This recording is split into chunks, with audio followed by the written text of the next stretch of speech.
y la consultora Learning Team. Mi nombre es Marcelo Rivera, soy fundador y director de la revista Colegio y quisiera agradecer la participación de todos ustedes en este seminario internacional. Primeramente, contaremos con la presencia de Ana María Fernández, quien es la fundadora de EduFirst, quien hablará de la misión de los colegios en contextos complejos, cómo crear culturas de pensamiento. Ana María sostiene que vivimos en una era de cambios exponenciales. Esa situación actual que enfrentamos deja muy en evidencia la importancia personal e institucional que tiene desarrollar herramientas de vida que permitan afrontar desafíos adaptativos y globales. Luego a las 18 nos acompañará el doctor Mario Carretero, que presentará aportes de las neurociencias a las prácticas docentes para la nueva escuela. Vamos con Ana María Fernández, quien es licenciada en Educación Preescolar, magíster en Administración Educativa Internacional, es consultora internacional especialista en culturas de pensamiento, sabiduría desde la infancia y pensamiento como estrategia pedagógica, y además reconocida conferencista en los ICOT y en la conferencia de Latin American Heads Conference. Ana María, es un placer presentarte. Gracias por acompañarnos. Te escuchamos. Hola Marcelo, muchísimas gracias por la invitación y qué honor y qué gusto poder estar hoy acá. Muchas gracias a todos los que están. Qué maravilla reencontrarnos, vernos. Algunos nos conocemos, otros no. Entonces, un placer. Siempre, Marcelo, tus invitaciones son un desafío y un placer. En este ratico que es de ustedes voy a compartirles un poco nuestra experiencia en esta mirada de la educación que lleva muchísimos años y vamos a hablar de la misión de los colegios en contextos complejos. Y para hablar de la misión de los colegios en contextos complejos, yo creo que es importante casi que descomponer el título. ¿Cuál es la misión de la educación? ¿Qué es un colegio y por qué el colegio y qué entendemos como colegio? Y que es un contexto complejo para poderlo luego integrar y ojalá cada uno de ustedes salir con sus propias conclusiones o con más preguntas que nos ayuden a crecer y que nos ayuden a fortalecer este proceso que vamos viviendo como educadores. Quiero invitarlos primero a pensar en una rutina de pensamiento yo con yo. ¿Para qué aprendemos? Y no sé, Marcelo, si tenemos el chat habilitado o no tenemos chat habilitado. Porque si estaba el chat habilitado, los quiero invitar a todos ustedes a que pongan en el chat para qué aprendemos, para qué vamos al colegio a aprender, cuál es el sentido de aprender. Entonces tomémonos un par de minuticos en un yo con yo y escribimos en el chat cuál es el propósito, para qué aprendemos.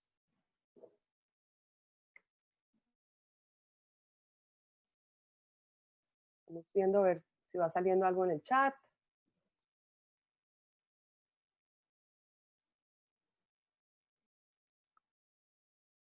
¿Será que aprendemos para pasar a la universidad? ¿Será que aprendemos para conseguir un buen trabajo?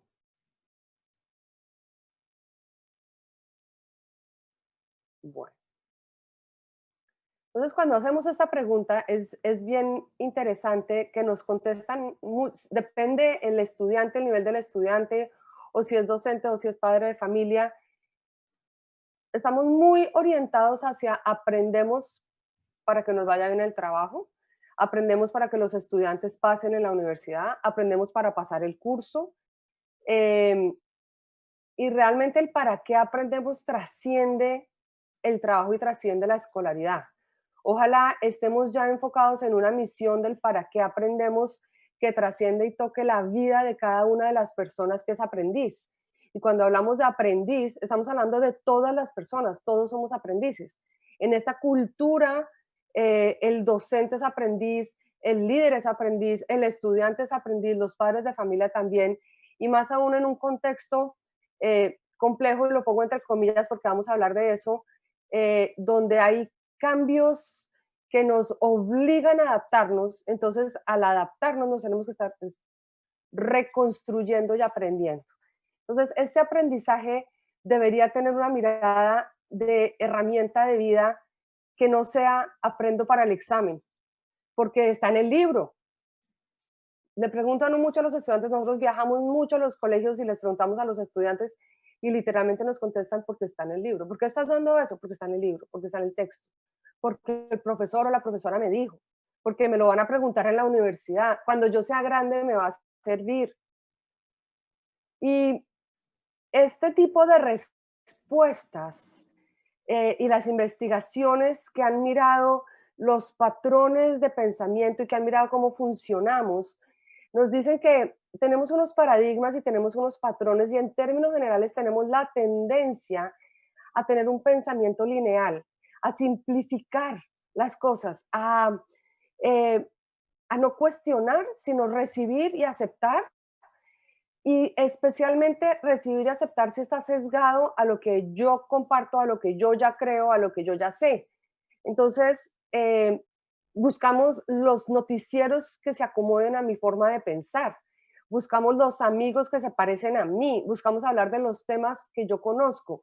Entonces, en términos generales, nuestro cerebro funciona buscando ese como status quo y es fundamental cuando vamos a hablar de aprendizaje, del propósito de un colegio, de contextos complejos, descubrir qué es complejidad y comprender la complejidad y entender que no vamos a arreglar lo que está roto, porque muchas veces nuestro mismo cerebro nos está diciendo no está roto, aunque esté roto, porque estamos en ese paradigma sesgado. Eh, Como esta caricatura que me pareció genial que dice, dime qué hace una cabra en la montaña en este banco de nubes. Estamos tan convencidos de que estamos haciendo las cosas bien que ese piloto encuentra una cabra de montaña en las nubes y para él la que está mal es la cabra que está en las nubes. Y a veces nos pasa eso. ¿Cuántas veces nos pasa que estamos tan absolutamente convencidos de que vamos por el camino correcto, de la forma correcta, que se nos olvida ver las múltiples otras cosas que están en el panorama, que nos van guiando y nos van diciendo campanas de alerta para que nos preparemos? Y entonces cuando llegamos a contextos complejos o a situaciones como la que hemos vivido en estos últimos meses, nos sorprendemos. Nos sorprendemos y decimos, no, es que estamos en estado de crisis, es la primera vez en la historia que esto sucede. Y cuando uno va a ver en la historia, pues no es la primera vez que sucede. Y no es la primera vez que sucede una pandemia, y no es la primera vez que estamos en crisis, y no es la primera vez que nos toca ajustarnos, y no es la primera vez que nos va a tocar. Entonces, la primera invitación es, pensemos para qué estamos nosotros guiando el aprendizaje que estamos facilitando. Hay unos paradigmas en la educación de status quo que nos decían, y algunas veces todavía se dicen, si estudias, aprendes. Si le dedicas tiempo o esfuerzo, aprendes. Si sacas buenas notas, aprendiste. Si eres buen estudiante, te va a ir bien en la vida. Yo no sé si ustedes oyeron eso alguna vez. Mejorar es arreglar lo que no funciona. O sea, cuando algo no funciona, hay que mejorarlo. O sea, uno está casi que a la cacería de que no funciona porque eso es lo que hay que mejorar. Y pues ante ese como marco de referencia, se pregunta uno, pero entonces, ¿cuál es el propósito de la educación?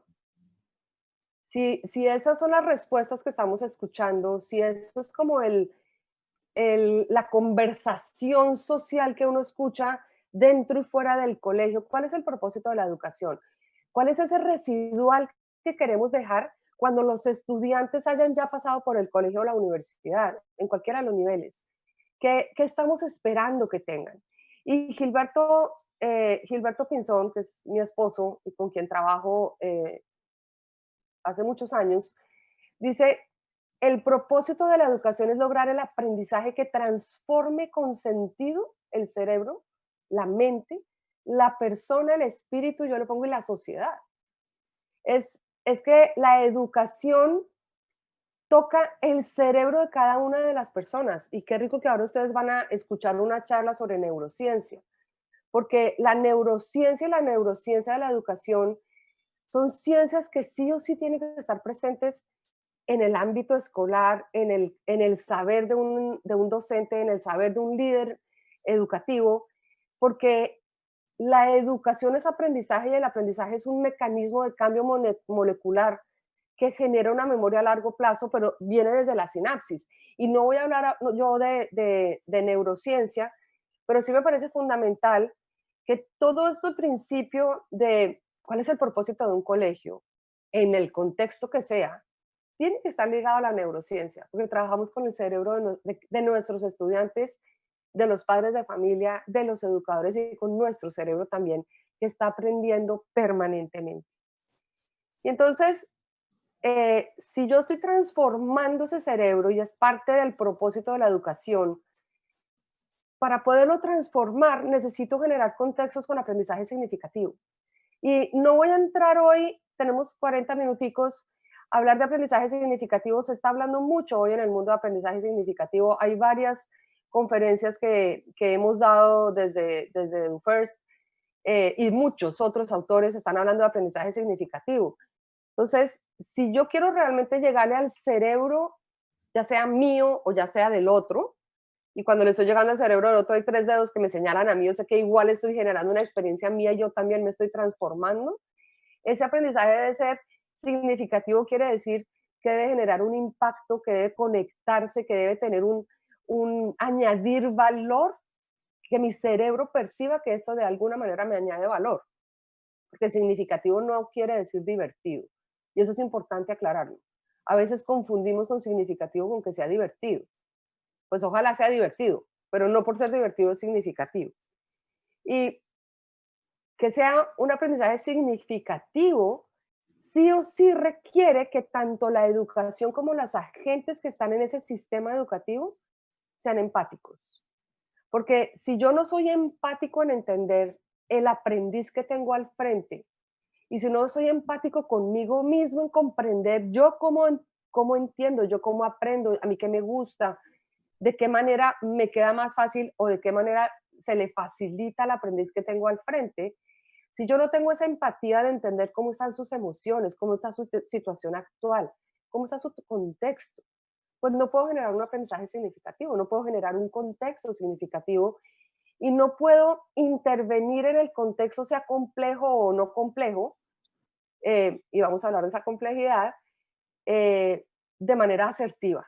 Entonces, fundamental que ese aprendizaje significativo sí o sí tiene que venir con empatía.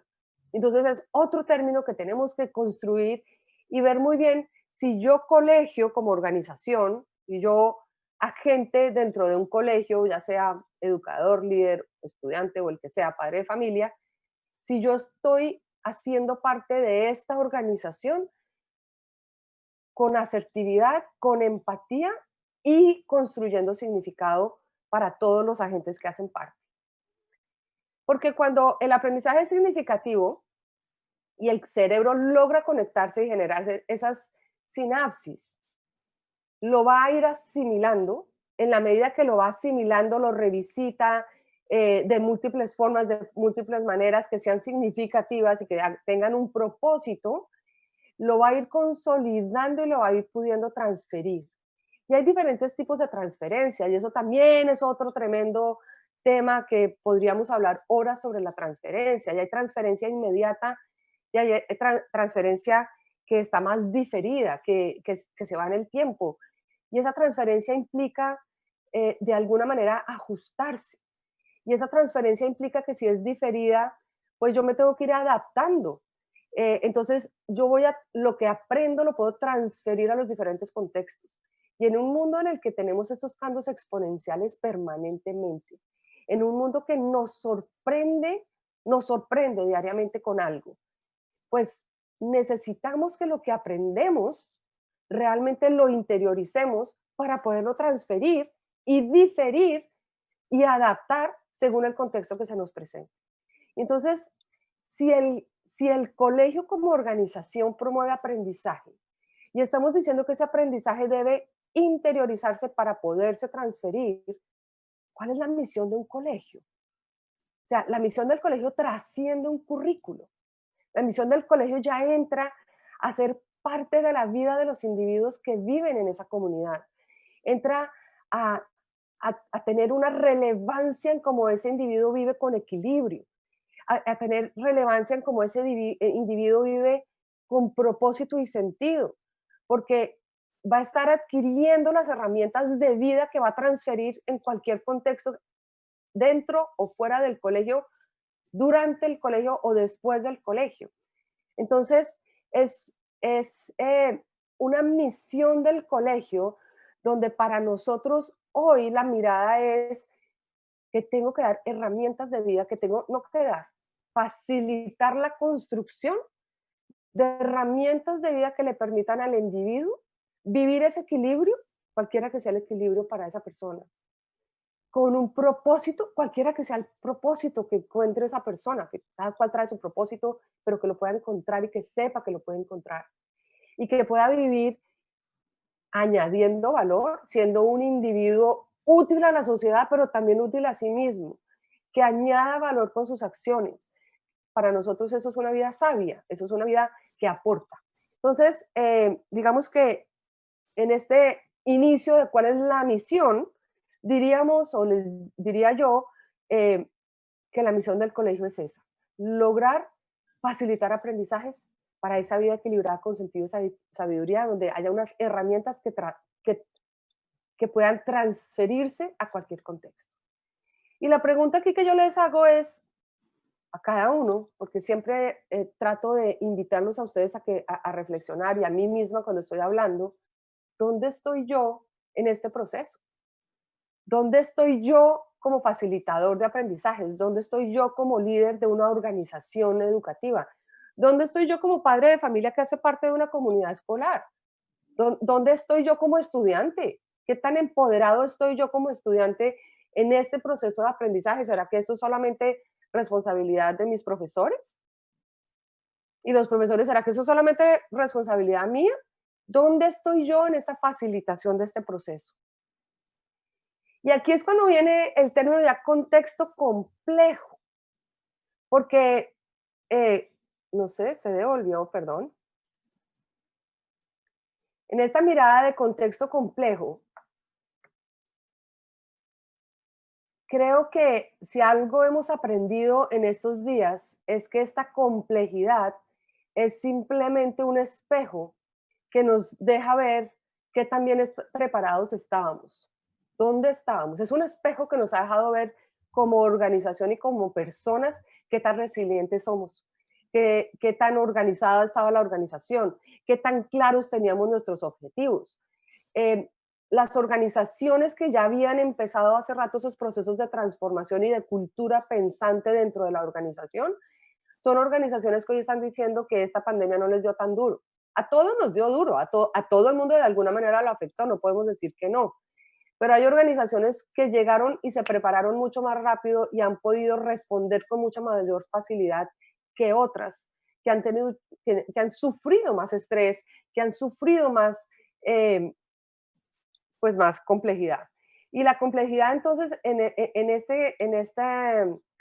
este momento yo lo diría que la complejidad es relativa, porque la complejidad, esos contextos complejos son relativos según yo esté preparado o no esté preparado, según yo tenga las herramientas de vida o no tenga las herramientas de vida, según yo tenga un pensamiento estratégico y rápidamente pueda tener un pensamiento divergente de ver la situación y encontrar un camino distinto y hacer una propuesta distinta y una proactividad que genere valor y que resuelva asertivamente y rápidamente y con agilidad, ¿verdad?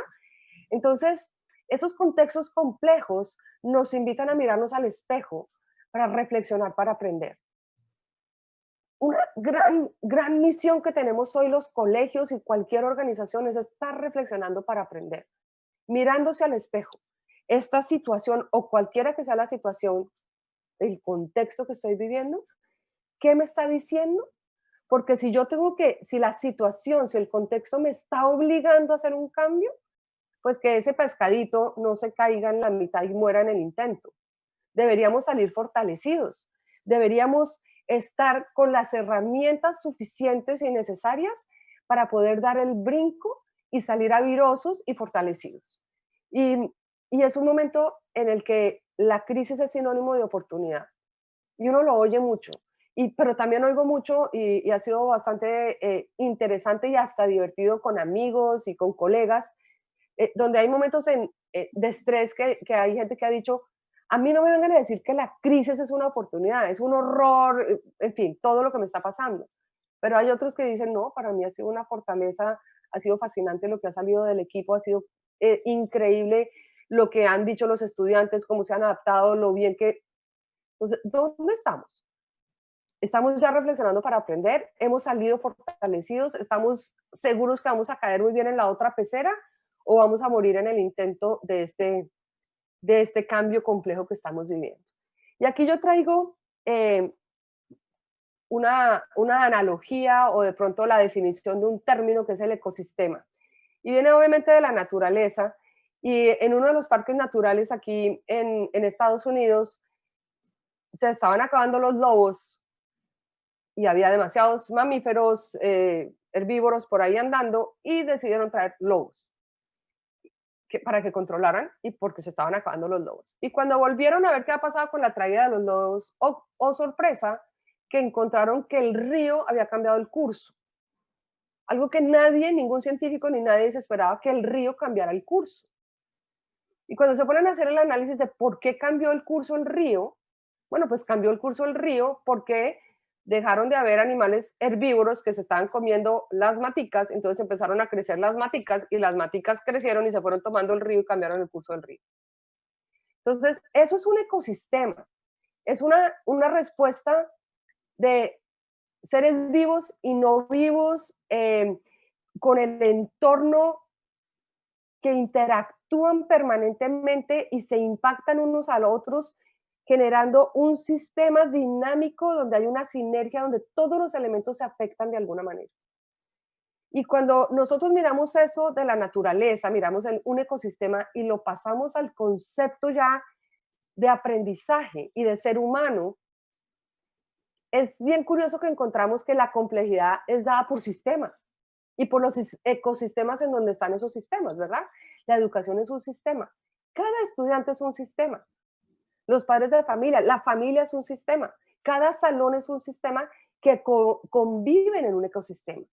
Y lo curioso es que nuestro cerebro quiere hacernos creer que todo es lineal y que es jerárquico y que todo funciona a las mil maravillas y es blanco o negro y es tan así que no sé cómo será en Argentina o en Chile o en donde nos estén oyendo, pero en Colombia tenemos un término y es no sea tibio. No sea tibio, es como asuma una postura. Uno no puede estar en la mitad de nada. Uno o es blanco o es negro o es esto o es lo otro. Pareciera que como que los intermedios o el enredo de la mitad no nos gusta. Uno quiere que el otro se defina.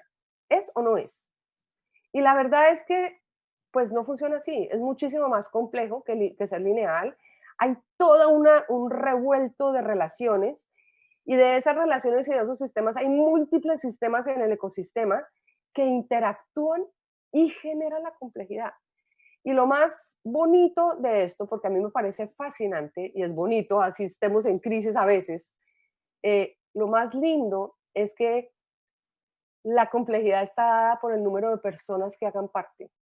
Entonces, la complejidad está dada, obviamente, por todos los elementos de su interacción, pero los que más añadimos complejidad somos las personas porque tenemos diferentes gustos, diferentes formas de pensar, de las perspectivas, las tendencias. Eh, entonces, cuando estamos mirando el sistema, cuando estamos mirando el sistema y el ecosistema, pues tenemos que tratar de entender cada uno de los múltiples elementos que están interactuando ahí.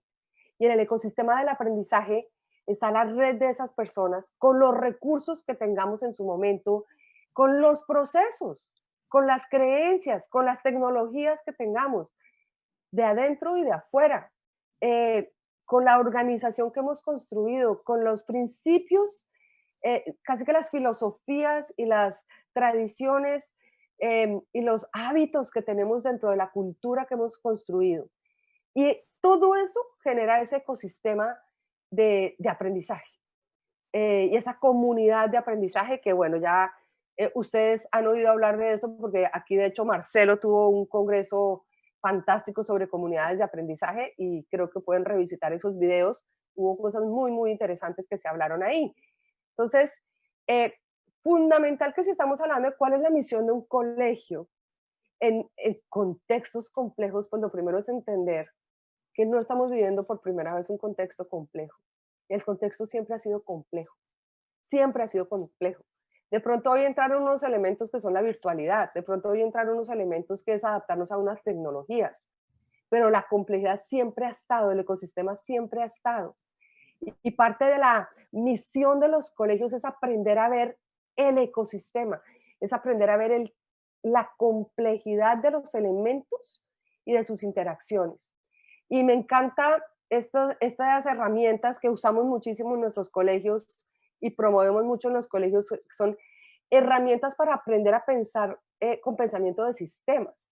Cómo yo como líder, como educador, como agente en el proceso del aprendizaje, estoy buscando las desconexiones y las conexiones, pero también estoy buscando las relaciones lineales o circulares, o estoy mirando cómo se agrupan las cosas, o de pronto cómo están las cosas sueltas y emergentes, o cómo veo el todo y las partes, o cómo voy creando hábitos de mente que le ayuden a los individuos, no solamente a los estudiantes, también a los líderes y también a los educadores, a ir formando unos hábitos de mente y unas estrategias de pensamiento y unas estructuras mentales que les permitan enfrentarse a cualquier situación y poderla descomponer y componer y entender que hay desconexiones y hay interacciones, pero que hay unas leyes de las relaciones, que esto puede estar conectado porque físicamente está conectado, pero no tiene ninguna relación, o de pronto las relaciones desde lo emocional, o de pronto las relaciones desde el, en fin. Entonces, cuando yo logro eh, potenciar esa capacidad que tenemos en el cerebro, y qué delicia que van a hablar ahora más tarde de la neurociencia y de la neurociencia de la educación y cómo aporta la educación, pues yo no puedo alejarme del valor que tiene enseñarle a cada uno de los aprendices de la comunidad a pensar. Y entonces, para nosotros, ese ecosistema del aprendizaje incluye las emociones, la incertidumbre, las tendencias, las oportunidades, las reacciones, la economía, las estructuras mentales, las proyecciones que uno tiene. Todos son elementos que están interactuando y que de alguna manera yo tengo que poder como líder, si soy el líder educativo, o como educador, o como agente, parar, mirar, descomponer, componer, buscar la relación, comprender para poder tomar decisiones con sabiduría, para poder añadir valor con las decisiones que tomo y no estar en modo reacción. En modo, llegó la noticia y ahora qué hacemos. Llegó la otra noticia y ahora qué hacemos. Es que yo, si tengo un pensamiento desarrollado, me puedo ir preparando, me puedo ir preparando, sino que yo me pueda ajustar y pongo esas fotos ahí, ponemos con Gilberto esas fotos ahí porque es este sistema que cambió y de pronto la oficina de la ejecutiva es ahora el cuarto de sus hijos y sus compañeros de oficina son sus hijos. Y es un nuevo ecosistema, es una nueva forma de trabajar. Y así estamos trabajando muchos padres de familia y yo como abuelita, aquí a veces tengo a mis nietos, y nos ha tocado organizarnos de múltiples maneras que tienen mucho valor si uno lo sabe recibir, si uno tiene la capacidad mental para ajustarse y ver la oportunidad que hay detrás de cada una de esas situaciones. Entonces, el pensamiento por sistemas maneja la complejidad. Si yo tengo herramientas de vida para enfrentar la complejidad, de pronto la complejidad no me parece tan compleja. Y entonces, este título de la misión del colegio en contextos complejos, lo primero que tengo que preguntarme yo es qué tan complejo es el contexto para mí, por qué es complejo, qué es, qué es lo que lo hace complejo, por qué está siendo complejo mi contexto y en otros de pronto la complejidad va por otro lado. ¿Qué hábitos de mente, qué hábitos de pensamiento he logrado yo inculcar en mi organización para que el pensamiento crítico sea más rápido, para que podamos pensar creativamente, para que el sistema sea entendido, para que podamos ser estratégicos en la adaptación de la vida. Entonces, diría yo que ese contexto complejo es relativo y hace parte de la misión del colegio, a prepararnos para una vida compleja, prepararnos para una vida en permanente evolución. Luego necesitamos construir las herramientas para esa vida en permanente construcción. ¿Y cómo se logra? Pues creo que lo vengo diciendo en la presentación y espero que ustedes vayan compartiéndolo y por favor si tienen preguntas, aquí abajo hay una zona de preguntas, mándenos las preguntas que ahora en un rato vamos a dar un tiempo para preguntas. Eh, pues si yo pienso, construyo la comprensión, yo no puedo comprender sin pensar y cuando yo comprendo, aprendo y cuando aprendo, interiorizo y cuando interiorizo puedo transferir. Entonces, fíjense que todo empieza pensando. Entonces, de alguna manera el pensamiento es una estrategia pedagógica. De alguna manera el aprender a pensar, el desarrollar el pensamiento me ayuda a ser más empático, me ayuda a ser más estratega, me ayuda a ser más analítico, me ayuda a que tengamos una comunidad más ética. Cuando le hacía yo una entrevista, hace muy poco hice unas entrevistas a estudiantes que fue absolutamente fascinante, no me canso de decirlo, las respuestas de los estudiantes fueron realmente, me llegaron al corazoncito y me sorprendieron. Muchas de las respuestas de los estudiantes es, por favor, que los educadores aprendan a leernos, que si yo me estoy durmiendo en clase es porque estoy desenganchado, que si yo apago la cámara es porque estoy desenganchado, que la actitud lo es todo, que queremos aprender cosas que a nosotros nos llamen la atención. Y una de las niñas decía, yo me pregunto, yo quisiera saber qué necesito aprender y qué necesitamos aprender para elegir mejor a los presidentes. Y esta niña tenía 9 años. Y a mí me pareció poderoso porque ella está pidiendo un SOS de pensamiento crítico y estratégico. O sea, no hay derecho que los medios nos lleven de un lado para otro y que no tengamos nosotros la capacidad analítica de darnos cuenta que de alguna manera nos están manipulando. Y uno siempre siente que están manipulando al otro, pero a mí no. Pues porque a mí nadie me manipula. Pero igual, ¿qué me hace decir que no me manipula? ¿Cuántas perspectivas consideré? ¿De qué manera estoy pensando, comprendiendo y aprendiendo? Entonces, en esta línea de ideas, aprender a pensar, me parece fundamental traer a colación a Ron Richard, doctor Ron Richard de la Universidad de Harvard, quien habla de culturas de pensamiento que trascienden el pensamiento visible. El pensamiento visible está de moda y para nosotros es una columna vertebral en nuestros colegios y con quienes trabajamos. Las rutinas de pensamiento son fascinantes porque enseñan a pensar y hacen el pensamiento visible. Pero Ron Richard entra más allá y trasciende un poco más y habla de cultura de pensamiento y de cultura de pensamiento mirada desde unos lentes y unas fuerzas culturales que moldean la cultura. Y nosotros nos enamoramos del concepto, hemos trabajado de la mano de Ron Richard eh, y le hemos añadido también nuestra partecita y es cultura de pensamiento no solamente para el aprendizaje escolar, sino para el aprendizaje de vida. Una cultura de pensamiento que realmente construya esas herramientas de vida, de una vida equilibrada con sentido y sabiduría. Pero las 8 fuerzas culturales me sirven para el diagnóstico, pero a partir de ahí, yo tengo que como líder, mi misión en el colegio como organización es mantenerme vivo, mantener la dinámica de la organización. Yo no puedo decir, yo tengo un proyecto educativo institucional y aquí está, y ahora todos síganlo. Ese proyecto educativo, si está en un ecosistema, está vivo, es dinámico. Entonces yo necesito permanentemente estar reflexionando para aprender, haciendo diagnóstico, haciendo un plan de mejoramiento, mirando hoy qué pasó con la situación de la pandemia o de lo que estemos viviendo para alinear hacia el propósito que tiene la organización, hacer formaciones, estrategias, entendiendo que tanto educadores como padres de familia, como estudiantes, como líderes, somos todos aprendices y todos necesitamos formación y todos necesitamos lograr implementar y tener un acompañamiento y un coaching para ir construyendo y transformando hacia la cultura que queremos tener, evaluando, haciendo diagnóstico, haciendo pequeños ajustes y viviendo el ciclo.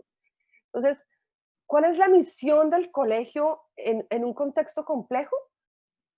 La misma de siempre, que es ser una organización viva, que es ser una organización dinámica, que es ser una organización que entiende que tiene que tener un vínculo con la familia, que el colegio no está encerrado, que la interacción con los padres de familia es fundamental. Entonces yo en este plan de acción hago formación a los padres de familia, busco la interacción con los padres de familia, donde estoy concientizando a la comunidad y a la cultura en general de hacia dónde voy, por qué voy para allá y qué es lo que estamos haciendo, de manera tal que cuando eso está fortalecido y sucede algo como la pandemia, los padres de familia saben en qué está el colegio.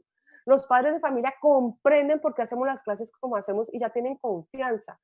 Cuando yo construyo esta relación de cultura, ¿verdad? De aprendizaje y con vínculo, hay un vínculo y una fidelidad y un enlace donde eh, creo que hay una frase que es morir dignamente. Yo creo que también hay que enfermarse dignamente y hay que transformarse dignamente. Y en el transformarse dignamente, yo debería poderme transformar y ajustar a los cambios sin el estrés que mucha gente ha vivido y este pánico atroz que mucha gente está viviendo. ¿Por qué está viviendo ese pánico atroz y este estrés tan espantoso? Pues en parte porque no tiene las herramientas de resiliencia, porque no tiene las herramientas de adaptación, porque no comprende y no tiene claridad hacia dónde vamos.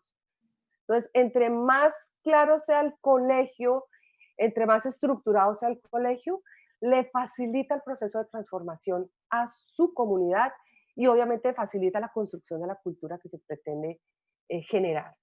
Ahora, esa construcción y esa misión que tiene el colegio de formar a la gente con habilidades y herramientas de vida, no pasa una vez, necesita un ritmo. Es como el corazoncito, está viva. Entonces, yo, líder educativo, tengo que ponerle ritmo, tengo que acompañar, tengo que mirar de qué manera estoy apoyando y gestionando emociones, pero también entregando, pero también pidiendo, pero también es, es un dar y un recibir, es como un puente colgante donde cada uno de esos cables le da el andamiaje para que funcione bien, ¿verdad? Entonces se necesita ese ritmo y esa construcción de esa cultura. Y en esa construcción de esa cultura hay múltiples herramientas, las llaves de pensamiento, los mapas, las fuerzas culturales, eh, infinidad de herramientas que le facilitan al educador la puesta en marcha, que hacen visible el proceso para los estudiantes y entonces pueden entender, es que esto se llama sintetizar, es que esto se llama considerar perspectivas, es que si yo primero hago una investigación, considero múltiples perspectivas, las comparo y las contrasto, describo bien los detalles, puedo sacar mejores conclusiones. Entonces puedo tener un pensamiento estratégico, ¿verdad? Entonces, hay múltiples estrategias que yo como colegio puedo facilitar a los aprendices para que puedan adaptarse y aprender herramientas de vida. Que en el camino, obviamente, también van a aprender todo esto que hemos venido por años diciendo que algunas de las cosas del currículo sí son muy importantes y hoy sí que está la gente mirando si esto verdaderamente es importante o no. Me parece que una de las grandes oportunidades que hemos tenido con esto que está sucediendo hoy es que los educadores están de verdad pensando si es importante o no lo que estamos haciendo. Y estamos depurando el currículo y estamos sacando un montón de cosas que realmente eran inoficiosas. Pero bueno, más allá que eso, hace un rato decía que si estudias, aprendes, y si dedicas tiempo y esfuerzo, aprendes, en fin. En una cultura de pensamiento entendemos que si estudias para comprender, aprendes. Tú puedes estudiar y estudiar y estudiar y no necesariamente aprender. Pero si tú estudias con estrategia, construyendo comprensión, con el mapa de la comprensión y las otras múltiples estrategias que existen, que desafortunadamente hoy no se pueden hablar en 40 minutos, aprendes. Si dedicas tiempo y esfuerzo con sentido y significado, si tienes un propósito, aprendes. Y aprendes y lo interiorizas porque se convierte en significativo. Si hiciste parte del proceso de evaluación formativa, aprendiste. No porque sacaste una buena nota, sino porque hiciste parte del proceso de la evaluación, porque te autoevaluaste, porque hiciste parte de esa conversación. Si eres una buena persona, te irá bien en la vida. No si eres un buen estudiante. No por ser buen estudiante le va a ir bien en la vida, si es una buena persona. Y mejorar es cuestionarse y cuestionarse uno mismo y mirarse al espejo, eso es mejorar. Tener la humildad de mirarse al espejo y decir, aquí toca hacer un retoquito, y aquí toca hacer otro, y aquí hay que hacer uno grande, pero lo voy a hacer por partecitas. Y de esa manera voy mejorando como persona. Que cuando le preguntamos a una niña en primer grado, ¿por qué es importante conocer esto o aquello? Esto es una de las de los quizzes o previas que hacían en un colegio. En un momento dado, una de las niñas contesta, pues por si me lo preguntan en la universidad, esto va a ser importante por si me lo preguntan en la universidad. Ojalá contestaran como contesta la segunda niña que dice, ojalá fuera un poquito más profundo, pero esta ya de por sí implica mucho. Creo que es importante porque entró en mi cabeza, porque mi cabecita se llenó de esto y me encantó. O sea, se enganchó con el aprendizaje. Entonces, Marcelo, ya aquí cerrando, y si tienen preguntas, los invito a que las hagan. Me parece fundamental, creo yo, decir como cierre que la misión de un colegio en contextos complejos es primero entender la complejidad y los ecosistemas en los que están, tener un propósito claro y alineado de ese aprendizaje de vida de los individuos que hacen parte de la organización, comprender el ecosistema y las múltiples partes, el todo y las partes y sus interrelaciones, preparar seres humanos con herramientas para la vida, y subrayo para la vida, porque la vida es cambiante, en permanente evolución, y la vida es hoy, y la vida es hoy, no es cuando se gradúe, la vida es siempre. ¿De qué manera yo los estoy preparando y escuchando hoy? La misión del colegio es estar en permanente reflexión para aprender y ajustar, porque trabajamos con los cerebros de seres humanos que piensan distinto, que hay una singularidad y una variabilidad que es fundamental tener en cuenta. Y creo que la misión del colegio hoy y siempre es poder responder con agilidad y asertividad para lo que se necesita. Y bueno, espero haber, ojalá, inspirado preguntas para abrir algo de conversación, si se puede. Y aquí quedo yo, Marcelo. Bueno, muy bueno, Ana María. Te resumo un poco algunas cuestiones que anoté y otras que me traslada el público. En primer lugar, reafirmar lo que dijimos en la presentación, ¿no? Que sos autora del modelo educativo BES, que sos fundadora de Education First y que sos creadora de la primera cátedra de neuroeducación en la Universidad de Barcelona. Y esto lo conecto con lo que hablabas de la importancia de las neurociencias en los aprendizajes, ¿no? Hay una pregunta que tiene que ver con tu experiencia recorriendo distintas escuelas. Vos estás transformando, junto con tu organización, más de 100 colegios en todo el mundo. Y la primera pregunta que rescato de la audiencia es esta, ¿no? Que en los distintos niveles educativos, ya sea en el nivel inicial, como en primaria, como en secundaria y como en el superior, se pueden generar estos ecosistemas de aprendizaje. Claro, no solamente se generan, sino que existen, ya están. Entonces, lo que tengo que hacer como educador y como líder educativo es entenderlos, es mirar de qué manera, qué familias tengo, quiénes son las personas que hacen parte, cuál es el contexto en el que estamos viviendo, cómo están interactuando esos elementos, porque el ecosistema está, es yo cómo lo percibo, cómo lo diagnostico y a partir de ahí, cuál es mi ideal. Y entonces, si yo quiero, de pronto estoy viviendo en un ecosistema que es agresivo, que apabulla, donde hay bullying o yo qué sé, yo puedo intervenir en el ecosistema. Y eso se llama aculturización, que en algún momento de la historia latinoamericana la aculturización tuvo una connotación horrorosa porque es como cambiarle la cultura a alguien. Pero en este contexto es un contexto fascinante porque yo puedo tomar la decisión de mejorar el ecosistema, yo puedo tomar la decisión de transformar esa cultura de manera tal que los hábitos que se viven en ese ecosistema sean distintos y el río coja otro rumbo. La otra pregunta que te traslado es cómo han enfrentado la crisis, cómo se han comunicado entre ustedes, cómo fue la comunicación con sus padres, con la comunidad de padres, ¿no es cierto? Teniendo que haber cerrado las escuelas, los edificios, habiendo podido desarrollar sus clases en formato remoto o a distancia, desde esta complejidad, y luego volver ahora a la apertura, ¿no? Porque tanto en España como en Florida han abierto a este sistema híbrido, digamos. Híbrido.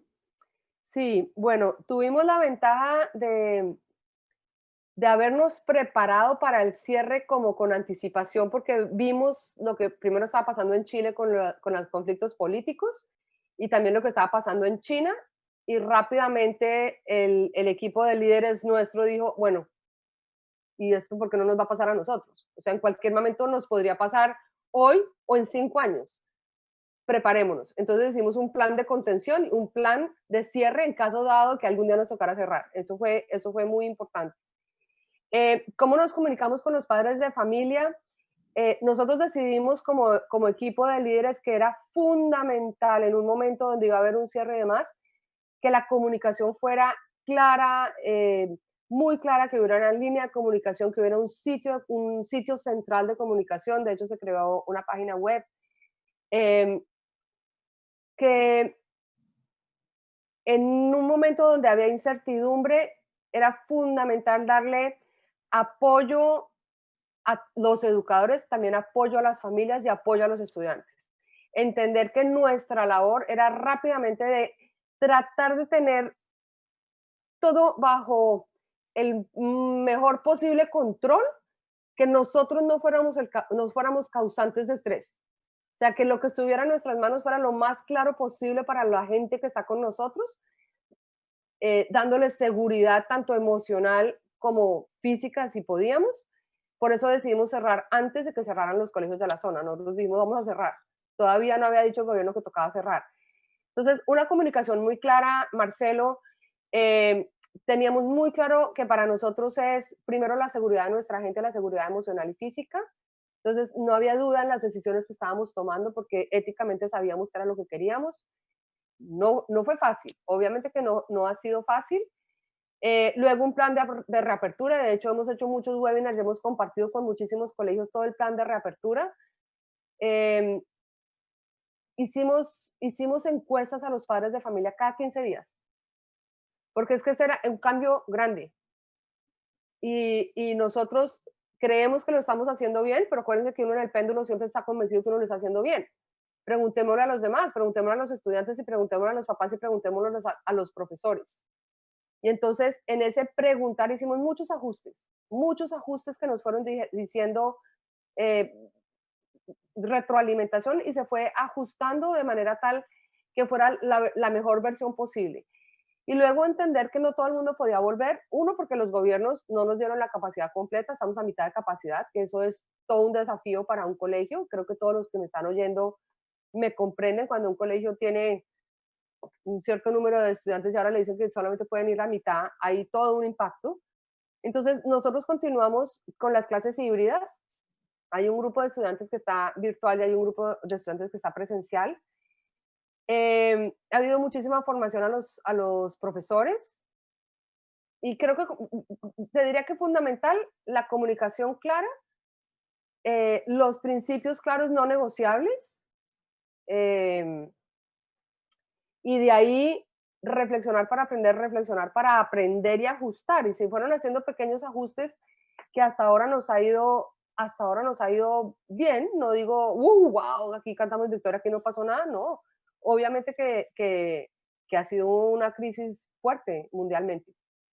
Las últimas dos cortitas, Sí, porque ya perdón. estamos cerrando el bloque. En primer lugar, acá hay una complejidad de conexión que es algo que vos sabés perfectamente porque viviste algunos años en Buenos Aires, y estas complejidades de conectividad amplió mucho la brecha entre los colegios con más capacidad y mejor posición social de sus familias, y los colegios con menor capacidad tecnológica y menor cantidad de dispositivos tecnológicos para conectarse a clases remotas. A tu juicio, la pandemia amplió estas diferencias en nuestra región. Y por último, ¿cuál es el secreto para que los chicos de nivel secundario estén conectados, estén motivados y en una situación de escolarización? Mira, tristemente la respuesta a si se amplió la brecha, yo creo que sí, pero no ha debido ser. No ha debido ser porque no es la tecnología es una herramienta, no necesariamente es la forma de aprendizaje. Uno puede aprender a distancia y no necesariamente tiene que estar conectado virtualmente. Yo creo que la brecha se amplió porque la educación no estaba lista, porque llevan 60 años diciéndonos que teníamos que cambiar y la educación no había cambiado. Entonces, los docentes no tenían ni idea de qué hacer, al punto tal que hubo gobiernos que dijeron, no se evalúa. Por Dios, ¿cómo así que no se evalúa? No se evalúa lo tradicional y qué dicha que lo prohíban, porque como se evaluaba tradicionalmente era espantoso, pero se tiene que evaluar, porque tú tienes que medir cómo va el proceso de aprendizaje, pero no es porque le pones una nota. Entonces, creo que la brecha sí se amplió, pero más porque no estábamos listos. Y es una buena oportunidad para mirar por qué no estábamos listos y qué tenemos que hacer, porque esto no puede volver a pasar. Y viene ahora el análisis y la reflexión de cómo toda la sociedad es responsable de cerrar la brecha lo más rápido posible. Porque no podemos decir que los que tenían computadora están de buenas y los demás de malas. Esto es una responsabilidad social que yo sí creo eh, que tiene que suceder. Este compartir gratis, este hablar con los demás, tiene que estar para que esa brecha se rompa rápidamente. ¿Y qué hacemos con los de secundaria que me preguntas? Marcelo, yo soy una convencida porque lo veo diariamente en los colegios con los que trabajo, los colegios que se han movido a esas culturas de pensamiento, los colegios que han entendido que los estudiantes sí piensan, los colegios que han entendido que los estudiantes aprenden, yo les facilito, pero tú eres el dueño de tu aprendizaje, tú eres autónomo, yo te empodero a ti en tu aprendizaje. Son estudiantes que están conectados, son estudiantes que quieren aprender, son estudiantes que están enganchados y no están enganchados porque les dieron un horario y es obligatorio estar en la pantalla, ¿sí? Están enganchados porque están investigando. O sea, y no solamente de secundaria, es que el adolescente, yo quisiera de pronto terminar ahí, el adolescente no es apático. Nosotros les hacemos un contexto apático, pero el adolescente por naturaleza es apasionado. Si yo lo engancho con cosas que son significativas, con los temas mundiales, con los temas de la actualidad, con los temas del racismo que están pasando hoy, con los temas de verdad que les importan, los estudiantes quieren aprender. La pregunta es, que siempre lo decimos, ¿no? El estudiante es apático, pero hay 3 dedos que me enseñarán a mí. Yo educador, yo colegio, ¿cómo estoy viviendo realmente mi misión como colegio, mi misión como educador en este contexto? Entonces, yo creo que hay muchas herramientas para que los educadores puedan realmente prender la chispa y la pasión del aprendizaje de esos adolescentes que nombras. Y lo voy a dejar ahí porque me dijiste que fuera breve. Muchas gracias, No Ana hablo mucho. María. A ti, Marcelo. Siempre es un placer escucharte. La verdad, agradecemos tu generoso tiempo.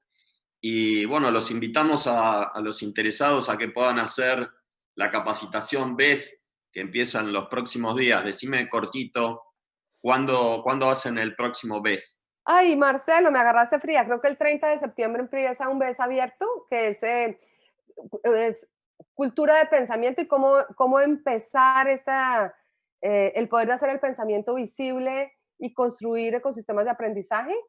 Eh, Nivel de 1, sencillo y muy, muy práctico, porque es un taller para salir con las herramientas y poder actuar. Entonces, el 30 de septiembre empieza uno y pueden inscribirse en la página del modelobes.com. Bueno, Gracias, perfecto. Marcelo. No venía preparada para hacer publicidad. Muchas gracias. Un abrazo para Bueno, todos en seguimos. Argentina, un abrazo. Los quiero mucho a todos.